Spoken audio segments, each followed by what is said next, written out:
So coming up this weekend is going to be UFC Fight Night, Lewis versus Nascimento in front of a crowd. A fight night in front of a crowd, we don't get those very often, and honestly, I'm actually very excited for this card. We just had UFC 301, which ended up being a pretty decent event with a lot of finishes, and I think that we might follow up with another very good fight night in this one here. I am seeing some people say that they're not very excited for this card. I don't really see it. I guess the main event isn't the greatest, but there is actually a really good undercard underneath this main event. In fact, there's a lot of fights that I do think are going to be very fun.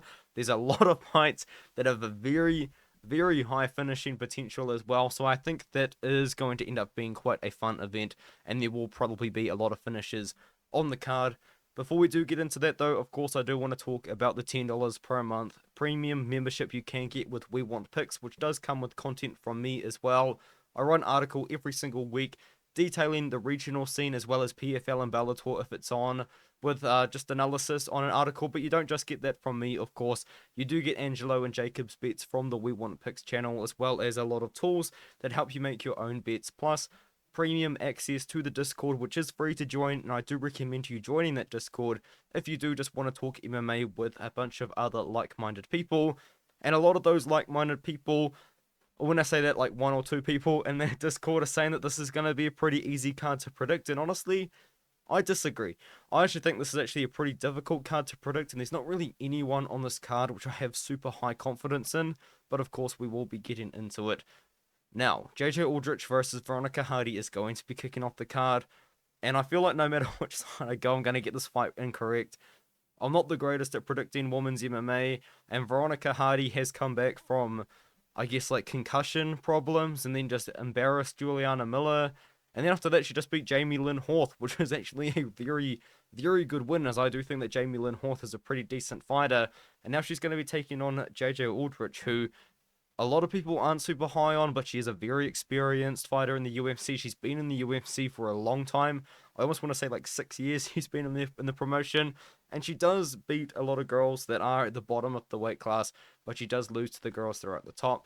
Her last two wins are over Montana De La Rosa, who is a very, very good wrestler, and Na Yang, who is Na Yang. I guess the UFC was trying to do JJ Aldrich a favor there, but she mixes up everything. She can wrestle, she can grapple, she's not very dangerous whatsoever, and I guess you could say that Veronica Hardy probably isn't that dangerous either, but we have seen, in my opinion, a massive increase in her skill set since that period of time when she did take time away from concussion issues, from health-related problems that she did have at that time, and she's looked so much better. She had really nice striking against Juliana Miller, who isn't a good striker, but she absolutely pieced up Miller. She has shown wrestling and grappling in that return as well, and just overall, Veronica Hardy has made a lot of rapid improvements. But I am just going to side with JJ Aldrich in this one here. I do think that her experience is going to pay off. She is a girl that isn't a pushover. I do think that a win over Montana De La Rosa, although Montana De La Rosa has a bad record, is a good win. I mean, Montana De La Rosa made the first round against the returning Tatiana Suarez relatively competitive. I think that JJ Aldrich should be able to go out there. She's going to go for takedowns. I know that JJ Aldrich can be reversed on the ground. I know that she can not be very aggressive on the feet, but I do think that she's going to try and out-wrestle Hardy, and I do think she's going to be able to do it. I'll be honest, this is kind of a weird fight to put in front of an arena. This is kind of like an Apex kind of fight, but I'm going to go with Aldrich. Here, the majority is on the Hardy side, and I do understand that she has looked a lot more skilled recently. Kevin Jousset will be taking on Jared Gooden, and this is probably one of my more confident picks on the card, to be fair. I do like Kevin Jousset a lot to win this matchup, but I do want to say City Kickboxing recently is not on the best run. I mean, they went on that generational run when Adesanya became the champion. Dan Hooker was on a little bit of a good one. Brad Riddell was in that camp doing good things, and Kevin Jousset just made his debut recently, but I guess you could look at him as a bit of a bright spark, even though he hasn't been in there for very long. But just recently, Adesanya lost, and then a bunch of other guys from City Kickboxing did lose just last weekend as well, and it's kind of like CKB. The guys are pulling out, like Kai Kara France is pulling out of fights. Dan Hooker's unfortunately had to pull out of a fight due to a broken arm, and it's kind of all falling apart. So hopefully Kevin Jousset can get that team back on track, because they were on a generational run. I think they won Team of the Year like 2 years in a row or something like that, which is crazy. I think that Kevin Jousset in this matchup is a significantly better striker than Jared Gooden, and he's got grappling as well. Jared Gooden, one thing that I noticed is I want to start by saying I'm quite happy that he's back in the UFC. I do think that he can do things in this division, but I think Kevin Jousset is going to be tough for him. Come back on short notice against Carlston Harris after fighting on the regional scene quite a bit, and then he beat Wellington Turman recently, which was cool. But in those matchups, especially against Carlston Harris, I noticed that Jared Gooden's striking is not as technical as I remember it being like at all. And I do think that on the feet, Kevin Jousset is going to be the better striker. I think he's going to have the better technique. And of course, Jousset has that judo background. So if he needs to, he can mix in the takedowns and he can also get his grappling going. Like we did very briefly see against Kiefer Crosby when he did get that submission on pretty short notice as well for both guys. I do like Kevin Jousset here. I think he is going to be able to piece up Jared Gooden on the feet, kind of like what he did against Kenan Song, who is a very powerful welterweight that just doesn't throw any volume for some reason. But I think it's just going to kind of come down to Kevin Jousset being the better striker in this matchup. If Gooden wants to take the fight down to the ground, Jousset's got his judo background. He might be able to reverse positions. He might be able to grapple and stand up. I do like Jousset here. I think he's going to beat up Gooden on the feet, but I do think it is going to go the distance like the Song Kenan fight did. Jake Hadley versus Charles Johnson is a very interesting fight because I could be tempted to pick Charles Johnson, but I am still going to side with Jake Hadley in this matchup. But I do want you guys to know it's a pretty low confidence prediction, even though Hadley is minus 170 right now.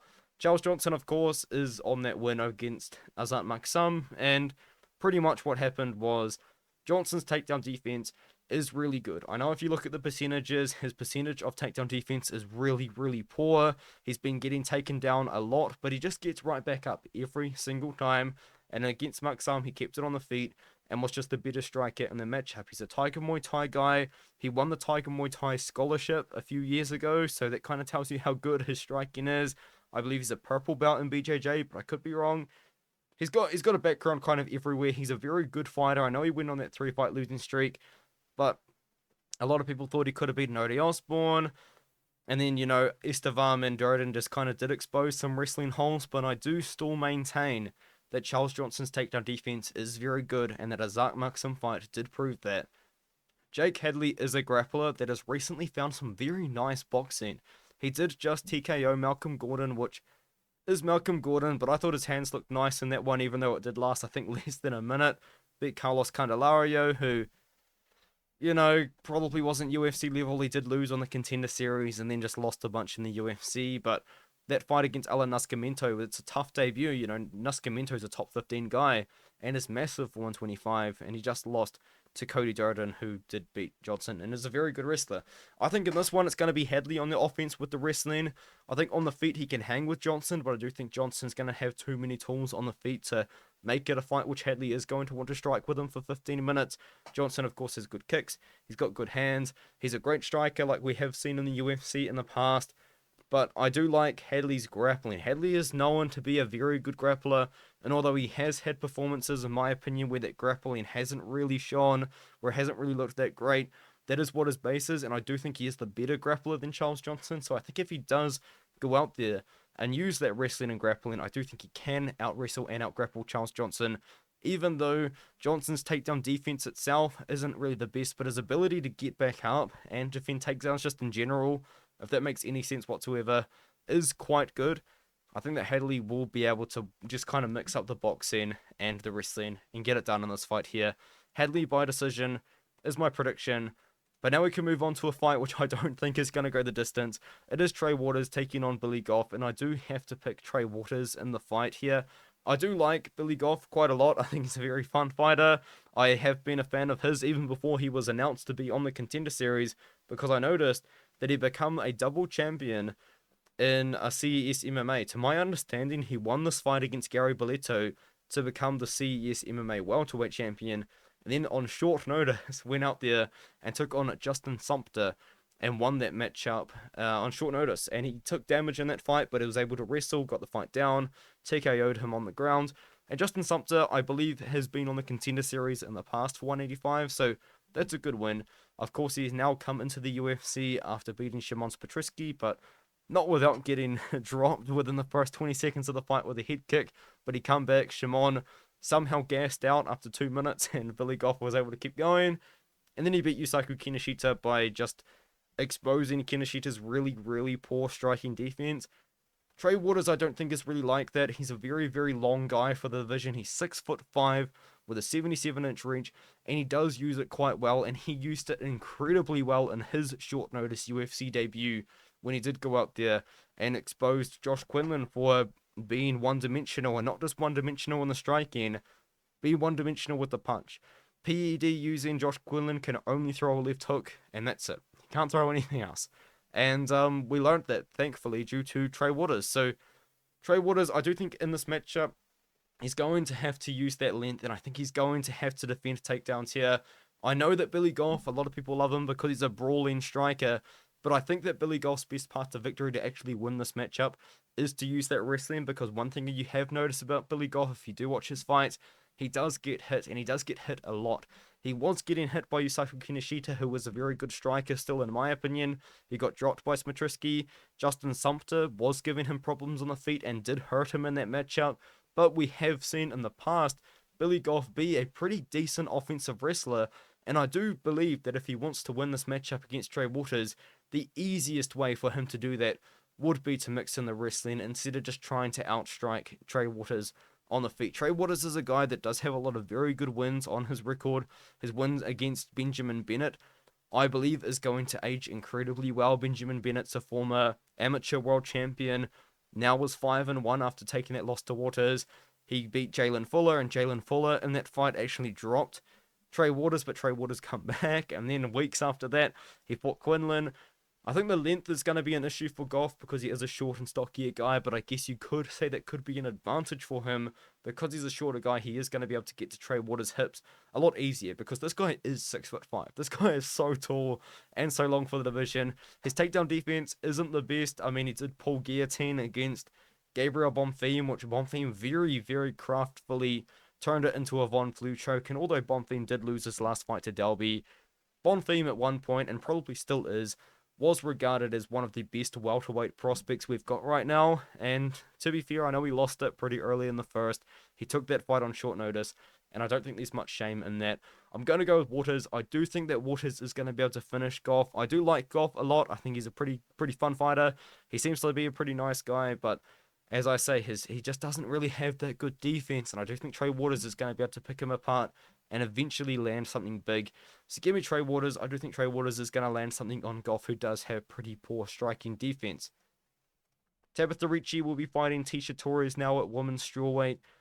And I feel like if women's atomweight was a thing, Tecia Torres would be the champion and would probably have 5 title defenses. She has always been one of the smallest fighters at women's strawweight and would benefit heavily from the women's atomweight division being part of the UFC, but it doesn't seem like that's going to happen anytime soon. And you could almost say the same for Ricci, because she is also very small for this weight class. So it kind of seems like 2 of the smaller strawweights in the division are now going to be fighting each other. The difference here, though, is I think that Tecia Torres will be the better striker, but the problem with her is she hasn't fought for 3 years now, 2 years. I'm just yapping. She hasn't fought for 2 years now, and in that fight she did lose to Mackenzie Dern. It was a pretty close fight. Some people do think that Torres, in fact, I think most people think that Torres won, but the point is, she lost to Dern. It's actually a similar stylistic matchup, I would say, to this Tabitha Ricci fight that she's doing right now, but after that Dern fight, she has had a child, and now she's going to be returning after that, so hasn't fought for 2 years, probably wasn't training for a pretty decent amount of time because she was pregnant at one point, of course, and now she's going to be coming back, taking on Ricci, who I know she did just lose to Lupita Godinez. Before that was on a run. You know, she beat Jillian Robertson, which is a very good win in the division, beat Jessica Pena, which, yeah, okay, it's not that good of a win. Anyway, beat Viana, which is a decent win as well. Maria Oliveira is a pretty fun striker, beat her. Ricci, I think, is going to go out there and get the takedowns and be able to out-grapple Tecia Torres. Ricci is very good at dominating in the top position, and although Torres is going to be the much better striker and is a very high volume striker, Ricci's striking ain't too bad, and I do think she is going to be able to take down a Torres that hasn't fought for 2 years and probably hasn't been training for maybe about a year of that 2 year period. So I do have to go with Ricci in this matchup here, but if Torres won, I wouldn't be surprised because Torres is a very good fighter. I know she went on a massive losing streak at one point, but you got to look at the names and the timeline. In 2018, she lost to Andrade, she lost to Juricic, she lost to Zhang and Marina Rodriguez. All four of these fighters are at the top of the division right now. I do think that Ricci is going to be able to win the matchup, though, most likely by decision. Terrance McKinney is going to be taking on Ribovics, and looks like I'm picking McKinney as an underdog. Wow, okay. I genuinely thought McKinney was the favorite in this one here. And I'm going to have to probably admit something to you guys. I have been screaming Esteban Ribovics' name from the rooftops since he was on Dana White's Contender Series, man. His Dana White's Contender Series performance, in my opinion, is one of the greatest performances on the Contender Series ever. This guy, the fight starts against Thomas Paul, and he just runs forward like an absolute maniac and knocks him out in about, like, what was it, just a couple of minutes or so? Dominated that fight against Paul. There was a nut shot in there, which is a bit of a shame, but aside from that, just complete dominance, complete aggressive, and I was like, this guy is going to be the guy to make a run. And then he lost to Loic Radzhabov in a fight which he was hurt, and he was piecing up Radzhabov on the feet, but he could not defend a takedown to save his life. And then he fights Kamala Kirk, and he loses the first round because, once again, he cannot defend a takedown to save his life. And I know that McKinney is McKinney. He's got absolutely no chin. He's got absolutely no striking defense. He's probably never taken a striking technique class in his life. He's probably going to wrestle Ribovics, and if he doesn't, then he's an idiot, because he's going to get slept badly. But that's what I'm picking McKinney based on, you know. Terrance McKinney, he does have a pretty decent high school wrestling background that people do love to bring up, but he doesn't go out into his fights and just wrestles, you know. He kind of has fallen in love with the hands, was knocking people out, still is knocking people out silly. But if you do watch the fight against Gonzalez did crack him at one point. And then he goes out there against Bonfim, a former national boxing champion in Brazil, and gets absolutely pieced up and embarrassed and shown that he has absolutely no idea how to strike whatsoever. Sadikov was able to out-grapple him, out-wrestle him, out-strike him, just kind of just be his daddy, to be honest with you. But Ribovics has no takedown defense, and if McKinney or anyone in his camp is watching Esteban Ribovics tape, they know that he's got no takedown defense, and they know that McKinney is a good wrestler. Hoping McKinney wrestles, because if he does, he is going to beat Esteban Ribovics, but if he doesn't, he's probably going to get knocked out. I'm going to pick McKinney based on the wrestling. I think he is going to wrestle, and if he does, I think he's going to find a lot of success. I think he's not going to find much success on the feet unless he does land one of those massive, powerful shots, but McKinney isn't going to be able to piece up Esteban Ribovics for 15 minutes. He's going to have to knock him out if he wants to beat him on the feet, and that's very much an option that could happen, but once again, the path of least resistance, the percentages, if you want to play the percentages game, he wins a fight with a higher percentage if he chooses to wrestle. If he wrestles, he's going to cash as an underdog, in my opinion. I do like that pick of him.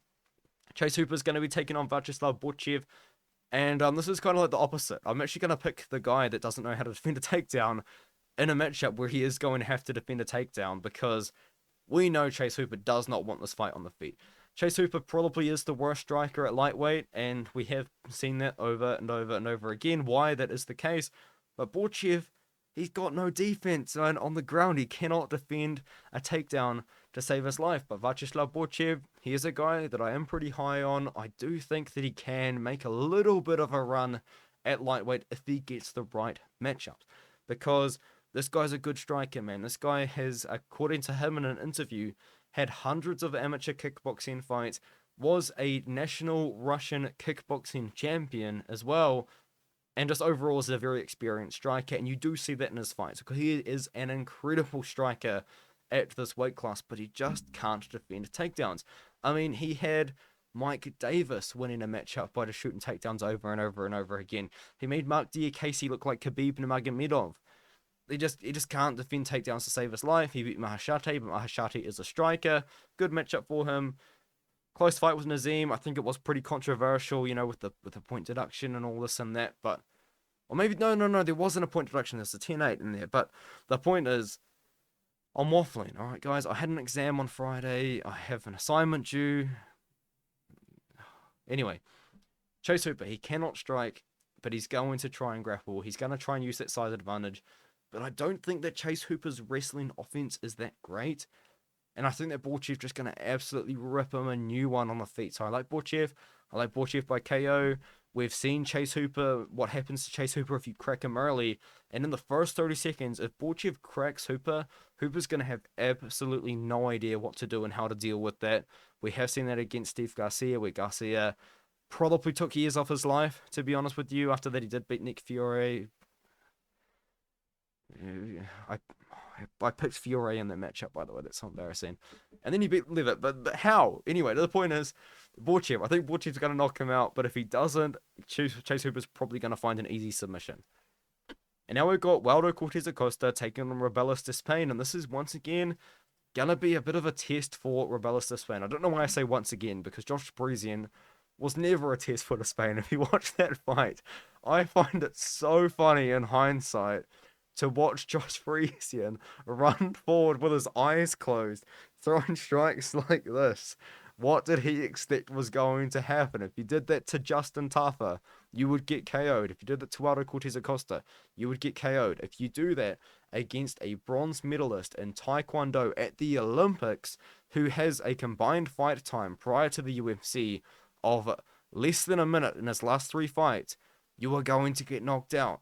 And what happened? Robelis Despaigne had his first fight, nearly went the whole first round. After that, 12-second KO, 3-second KO, 4-second KO. Miles Banks, potentially a prospect at heavyweight. That win could actually age quite well. I don't know about the other guys. 18-second KO against Parisian. Do I think he's going to be able to knock out Waldo Cortes-Acosta in less than a minute? Probably not, but if it did happen, I wouldn't be that surprised. The problem with Robelis Despaigne, I feel like I'm going to have to keep bringing up. Like, he could beat everyone. He could knock out Sergey Pavlovich in 30 seconds. And I would still say, I want to see this guy have some time in the octagon. I want to see him have to defend takedowns, because at the end of the day, his combined fight time, aside from his very first fight, is less than a minute. And it's just knocking people out silly. He's using that Taekwondo background. He's using that movement that he's got from Taekwondo. He's using his massive size at 6'7" for heavyweight to knock everyone out silly. And even then, in that 18 seconds, we did kind of see some sort of flaws in the game. It did look like Despaigne was a little bit too loose. I understand that Taekwondo kind of is that style, but it looked very, very loose. He did look like maybe someone could capitalize on something. But ultimately, you know, he's fighting Waldo, and Waldo is a guy that I do think is actually a very good heavyweight, by the way. He's a boxer, but he doesn't defend leg kicks, and he doesn't defend takedowns. So, do I think Despaigne's going to try and take him down? No, absolutely not. Do I think Waldo could go out there and try and get some takedowns? Yeah, maybe. But I feel like the guy to test Robelis Despaine's takedown defense isn't Waldo Cortes-Acosta. And I don't see Waldo Cortes-Acosta going out there and outboxing Despaigne. I do feel like if you did put Despaigne on the back foot and you did pressure him, and you did work the body early, maybe you kicked his own legs, I don't know, you might get countered trying to do that against a Taekwondo Olympic medalist, but Robelis Despaigne, I feel like this is a guy that maybe has bad takedown defense and we just don't know it yet. Waldo Cortes-Acosta isn't that guy to test it. I think that Despaigne is going to be able to knock him out. He probably will do it in the first round. But Waldo's good, you know, like I think he's looked really bad in his last few fights. He did lose to Mark Ross, where he had no takedown defense himself. Knocked out Bursky, which actually is a good win. But the win over Andrei Arlovsky looked really bad. He just didn't want to unload. He just didn't really want to do anything. And before that, he's looking like a killer out there. No, he wasn't actually, because he was kind of, because he fought like twice in 3 weeks. I did appreciate that. But Bandura had success with the leg kicks, and then Sherman just didn't leg kick him, which was weird. Cortes-Acosta is a good fighter at heavyweight, though, in my opinion. He is a good boxer, but I don't think he's going to be able to outstrike Despaigne. Despaigne, I do think, is going to be able to KO him. And that 87-inch reach is diabolical, man. Waldo Cortes-Acosta is probably used to having the longer reach, and now he's fighting a guy with a 9-inch longer reach. Let's see. Let's see how good this defense of Robelis Despaigne is against a pretty decent boxer at heavyweight, but I do think Despaign's going to knock out Cortes-Acosta, and then they're going to give him a test. They honestly might give him Justin Tafa. That would be a banger. That would be insane. But yeah, I've got Despaigne. I've got Despaigne by KO. I feel like you've got to keep picking him until he fights either a wrestler or some holes get exposed, and then he fights someone where you're like, okay, I've seen this. The point is, Despaigne should win. Now we've got another underdog. I mean, for that guy on Instagram who comments every week saying I don't pick underdogs. I'm picking like 3 or 4 underdogs on this card, man. Like what more do you want me to do? My predictions are always based on who I think is going to win, and not based on odds whatsoever. I pick who I think is going to win, and I think Alex Caceres is going to win this fight versus Sean Woodson. Sean Woodson is he's an odd case for me because he just keeps winning. He just keeps winning, man. Like, I don't know what to really do about this at this point. Of course, I picked him to beat Dennis Bazooka, who fought him on like 4 or 5 days' notice. I didn't expect him to beat Charles Jourdain. I mean, and then, of course, I expected him to beat Luis Saldana. But Luis Saldana blew that fight so bad, man. Like Woodson just keeps winning. He's an absolute monster, mate. And honestly, he's 6'2" at 145 pounds. And this guy is built like a twig, considering he was a big boy at one point. You know, this guy was once a heavyweight boxer, and now he fights at 145 at 6'2". Very thin frame, very thin legs, very thin body, very thin arms, and he's just a decent boxer at this weight class. He can grapple. We've seen him throw up defensive submissions before. We've seen him defend takedowns before. But Alex Caceres, I feel like, is a guy that just keeps getting overlooked. You know, his last fight was against another veteran, it wasn't a veteran, so it was Giga Chikadze. Who was the veteran that I was thinking about? Pineda and Arosa. It's late, guys, I'm sorry. Of course he lost to Giga Chikadze. Giga Chikadze's big return fight, who's now going to be fighting Arnold Allen. But before that, beat Pineda, finished him. He didn't finish him. He should have finished him, but he was an idiot and didn't finish him. But he did knock out Julian Arosa with that clean head kick. One of the cleanest head kicks of the year last year. I think Alex Caceres has a lot of tools on the feet. He's a very awkward fighter to fight because he does move very odd. He's got a very interesting Muay Thai striking style. He does set traps very well. He's going to be wanting to kick the legs of Woodson. He's going to try and kick the body. He might even throw head kicks, even though Woodson is going to be quite a bit taller than him. I do think that Caceres is just a guy that gets overlooked so many times. People look at him and you're like, he's 21-14. Haha. Well, he's 21-14 because he's 16-12 in the UFC. He's had 28 UFC fights. And you could go all the way back to, I think, when he was 5-0, 5-1. He was on that Ultimate Fighter show, and, you know, it's probably on the very urge of getting cut, and then just kind of went on his own run with a win over Sergio Pettis, a massive underdog. This is one of the bigger, plus 170. I'm waffling. This video is an absolute mess. I'm an idiot. But anyway, the point is, Alex Caceres, I think he's going to be able to outstrike Sean Woodson here. Sean Woodson can obviously try and outbox him with that length, but I do think the awkwardness and the more tools on the feet for Caceres is going to give him a lot of success. And honestly, I've kind of got a weird amount of confidence in Caceres. I don't really know why. I just kind of got a feeling in my balls, I guess, that Caceres is going to be able to work the leg kicks, work the body kicks, and it's kind of everything, you know, whereas Sean Woodson only really does box. He does throw kicks, of course, to the legs especially, but I think Caceres is going to be able to kind of make it all happen, you know. I feel like if anyone is going to shoot takedowns, it's going to be Alex Caceres as well, because he can grapple. Diego Ferreira is taking on Mateusz Rebecki on a short notice. Everyone's got Mateusz Rebecki as like the lock of the card and a high confidence prediction and all that, but I'll be honest, like, once again, I was screaming Mateusz Rebecki's name from the rooftops after the Contender Series. I was saying, this guy, he's going to be ranked. He's going to go on a run. He's going to do this. He's going to do that. Now that he's in the UFC, he's looking very human, in my opinion. Now, who did he beat on the Contender Series? Rodrigo Lidio, who he submitted with no hooks. Like, it was a rear naked choke with no hooks. Like, his legs are, like, spread out. It's a super awkward submission that he somehow tapped into. Nick Fiore fought him on short notice, and did Rebecki look good in that fight? In my opinion, no, because Rebecki was going out there and he was trying to outstrike him, and he gassed out, and Fiore wasn't really doing anything whatsoever, but I thought that Rebecki didn't look that great. And then he KOs Ruziboev, and we're like, okay, here we go. Rebecki's good, you know, he absolutely paced him up against the fence. Ruziboev is pretty notorious for having absolutely terrible cardio, because he is a brutal weight bully for 155. Then he beats Roosevelt Roberts, who fights him on short notice, and he does submit him in less than a round, but I'm still kind of thinking, I'm like, man, like, I really need to see a performance out of Rebecki that's going to sell me on, this is a top 10 guy. This is a guy that's going to go out there and give problems to the top 15 in the weight class, because I look at Rebecki and I think, you know what, could he give Jalen Turner problems?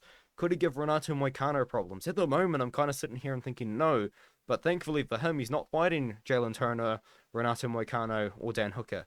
He's fighting Diego Ferreira, 39 years old, who's taking him on short notice after having a bit of a break. You know, he took a bit of time off after getting TKO'd by Gamrot, and then knocks out Michael Johnson brutally somehow knocks out Michael Johnson. And now on short notice, we're getting Ferreira versus Rebecki. I do think that Rebecki's going to win. He's a medium confidence pick for me. He's not a high confidence pick for me, though, because I've seen Rebecki gas out before. This guy doesn't have the best gas tank because he's all or nothing.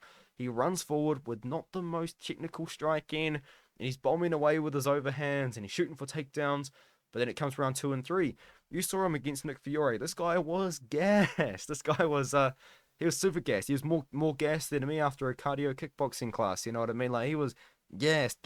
And then Diego Ferreira just knocked out Michael Johnson, and we know that Diego Ferreira's not really a striker. He's more of a grappler himself. You know, he could tire out Rebecki by going for takedowns, by making Rebecki work in the grappling department, which is an area known for tiring out people. I'm gonna go for Rebecki. I do think he should be able to finish Ferreira, because if he doesn't, he could be in a lot of trouble come second and third round. But I do like Rebecki. I'm gonna go with him by TKO in the second round. But I feel like it's kind of one, like, it's like, you know, like, a lot of people like to do, like, 5 parlays in a card, and they have this one guy in all 5 parlays. I wouldn't put Rebecki in all 5 of your parlays if you're planning on doing something like that, honestly. I just don't feel that confident in him. I do like Carlos Ulberg to defeat Alonzo Menifield in this next matchup, though, even though I am seeing a little bit of chatter of people liking Alonzo Menifield as the underdog in this one here, but I mean, he's just so good at striking. I understand that every time that Ulberg has left the first round, which to my knowledge is actually only once in the UFC, no, multiple times in the UFC, because he left the first round against Kennedy, Nzechukwu, and Fabio Charant, and Daunjung, he's looked pretty bad. He does kind of look like a guy that might not have the best cardio in the world, but you cannot deny the striking that he does have. This guy has very, very good eyes in the pocket. He's got very good ability to set up, and he probably is one of the best pure kickboxers at light heavyweight right now. And I know that's very, very bold to say when you do consider that Jamal Hill, Alex Pereira, and Yuri Prochazka are all in this division. I do think that he is going to be the better striker against Alonzo Menifield, and you do have to consider as well, if you're going to claim that Carlos Ulberg has bad cardio, I think you've got to also look at his opponent, Alonzo Menifield, who we have seen slow down a lot after the first round himself. This guy is 6 foot tall for the weight class, but he is massive. He's built. You can kind of see it here in this photo. I'm not too sure if there's a more expanded version. He's massive for the weight class. I mean, he's built just like me, for real. You know, he's massive, and he is going to probably look to take this fight down to the ground, kind of the opposite to his little two-fight little parade against probably the worst striker in the division again, Jimmy Crute, who just cannot strike to save his life and probably has the worst striking defense in the UFC right now. Where he submitted Jimmy Crute, but that's fine. Where in that fight, he was the better striker, and he probably wanted to avoid the takedowns of Jimmy Crute, where Jimmy Crute is probably one of the better pure grapplers in the weight class. And then he goes out there and beats Justin Jacoby, mixes kind of everything up. Jacoby just, for some reason, has become a very, very low volume guy, which is sad to see. And Ulberg versus Jacoby was right there, by the way, like prior to the time that Menifield fought him. But anyway, I do think that Ulberg's the better striker in this matchup. I do think that he's going to be able to finish Menifield on the feet as well. I do think he's going to catch Menifield, because Menifield's striking style is quite sloppy. He does throw a lot of overhands. He does leave himself pretty open. He is going to shoot for takedowns, and we haven't really seen Ulberg's takedown defense tested that much, which could be definitely a cause for concern, of course, because we haven't really seen it. But I do think the absolute sniper that is Ulberg is going to be able to catch Alonzo Menifield on the feet. I think he's going to do it in the first or the second round. Give me Ulberg here. He's made a lot of improvements since that UFC debut. I think he's going to be able to get Menifield and get himself into the UFC rankings in this weight class. Joaquin Buckley versus Nursulton Ruziboev. Another underdog pick. I am picking Ruziboev, but I do have a feeling that there is a very good chance that the odds might flip in this fight. So maybe you could get a Ruziboev bet in now, or you might already have one, and then Ruziboev becomes the favorite. You could cover yourself with a bet on Buckley and then kind of guarantee that you don't lose. I don't know if that's even legal, if you can do that, but it's definitely something that people do, and it would save you if it is possible to do. Am I giving out like terrible advice right now? Anyway, Joaquin Buckley versus Ruziboev. I really consider picking Buckley, and I do understand why he's the favorite because, as I said, I really consider picking him. To be honest with you, because I do feel like maybe Ruziboev might just be a little bit overrated, and he is fighting at 170 pounds. And Jacob from We Want Picks did tell me in the Discord that 7 of Ruziboev's losses have come at 170 pounds. It is worth noting though that I think he's fought at 170 pounds like 20 times. So I guess naturally you are going to pick up losses at that weight class. And this is a somewhat short notice put together fight, so Ruziboev is going to have to cut down to 170, where I thought he looked pretty filled out at 185 as it is. After accepting this fight, only like a few weeks ago, I feel like this fight was announced. Buckley is also a guy that was fighting at middleweight that is now coming down to 170 pounds, and he has done that, of course. He beat Luque, which is sad to see, poor Luque, and before they did beat Morono, and Andre Fialho, and Chris Curtis at 185 though. But he was beating Chris Curtis with his high volume striking before Chris Curtis did catch him, but now he's back down at 170, and he is on a bit of a run. The reason why I considered picking him is because I think that in a pure striking fight, I think that Buckley is going to find a lot of success. I do think that Ruziboev is a good striker. I think he's a powerful guy. I mean, he's got like 32 finishes, which is just absolutely insane. But I think pure technique-wise, I do think that obviously being Ruziboev at 6'5" at this weight class, and he's not just like a guy that is just a big guy. Like, he's a very thin guy with very thin legs. And I thought that maybe Buckley could use that high volume boxing to land a lot of shots on him. And, being a shorter guy, he is going to be able to open up to that body and really start to rip the body and maybe sap the cardio of Ruziboev. Because who knows if Ruziboev can go 15 minutes in general. Because if you look at this guy's stats, he finishes every fight. We've never really seen him go very far. He has lost decisions in the past, but these were a long time ago. We're talking like 4-5 years ago. A long time. Murad Ramazanov's an absolute monster, mate. In fact, I think he's signed to PFL now. Yeah, he is. Anyway, Nursulton, Ruziboev. We don't know what his cardio is like. I don't think he's going to finish Buckley in the first round. He's at 170 on short notice. The reason why I like him, though, is because he's not dangerous on the ground. Not dangerous on the feet only. He's also dangerous on the ground. He can be dangerous against Buckley from range on the feet. He's got a very long reach, actually no he doesn't, because he's got a shorter reach than Buckley, but he's a tall guy. He's got the long reach in the legs, I guess, and I think he is going to be able to shoot for takedowns and just use that size advantage, which he definitely is going to have. I know that Buckley is a very big, well-built guy, built just like me, as I did say before, as you can kind of tell from that photo, and he is a big guy for 170 as well. But I think that Ruziboev can mix in striking and wrestling and grappling. And when it comes down to that pure grappling, we haven't really seen too much pure grappling out of Buckley in the UFC. And I know for a fact that Ruziboev is a dangerous grappler. And that's actually why I picked him to beat Brana Ferreira. But then he knocked out Brana Ferreira. And then he knocked out Cedric Dumas. And he did look very good in that fight. But Cedric Dumas, I feel like, was a step down in competition from Ferreira. And that's another thing as well. Jacob did say from We Want Picks he thinks it could be a trapped line. You're getting Ruziboev as an underdog after he did look dominant in his last fight, so maybe coming in on short notice, they put him as a dog to maybe trap some people to put money on him as an underdog, just kind of bringing that up there as a potential idea. I don't know, I like Ruziboev. It seems like the public likes Ruziboev as well. I think it is a decent matchup for Buckley, which is why my confidence in Ruziboev is very low, but I do think he gets it done. I do think Ruziboev is going to be able to go out there and beat Joaquin Buckley. And now we move on to the main event, Derrick Lewis versus Rodrigo Nascimento. Once again, a lot of people on the Rodrigo Nascimento side. It's in a crowd. It's in front of people. It's Derrick Lewis. And it's Derrick Lewis time. I am going to pick Derrick Lewis to win the fight, even though he's been on a... He's had better periods of time in his career. I'll just put it like that. But it's still Derrick Lewis, and he's still a powerful guy. He's still a guy that can go out there and search for KO blows.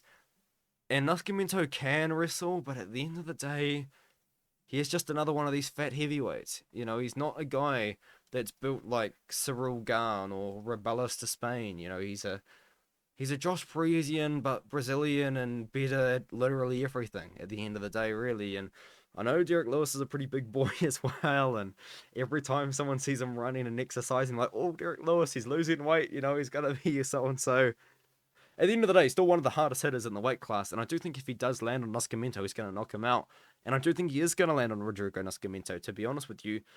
I don't think Nascimento can stand with Derrick Lewis.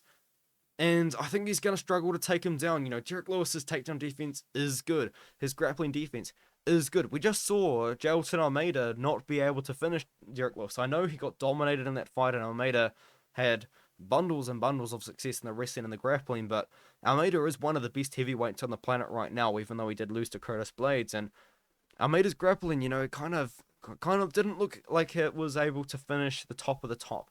It's kind of how Derrick Lewis made that look, and on short notice, and in Brazil, by the way, as well. So I don't think Nascimento is just going to be able to out-wrestle him and just out-muscle him, just dominate him, like someone like Jailton Almeida was doing. He doesn't have good striking either. Like, I mean, he's a decent striker, but he's not really. No, was it, who was it? No contest to Alan Badeau. I think did Alan Badeau win that fight? I actually need to remind myself on that one.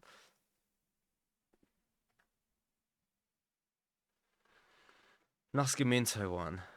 PED using... How was he using PEDs? He's fat. How do you use PED and you're still fat? Anyway, I think Lewis is going to knock out this roid user, and I think he's going to be able to get it done in the first or the second round. Let's go Derrick Lewis. It's in front of a crowd. It's in the USA. They're going to be booing Rodrigo Nascimento. Nascimento's striking isn't that good. The way... Who did he even beat to get this opportunity? Come on. He just beat...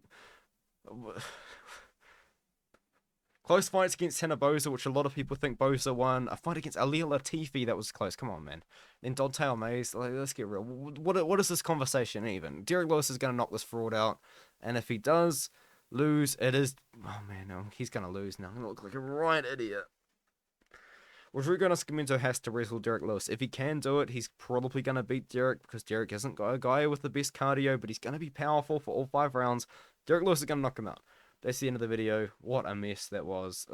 They're just all messes. I'm sorry. It's just because, as you can imagine, pretty busy, pretty stressful times at the moment. But, yeah, man, what am I doing? What am I doing?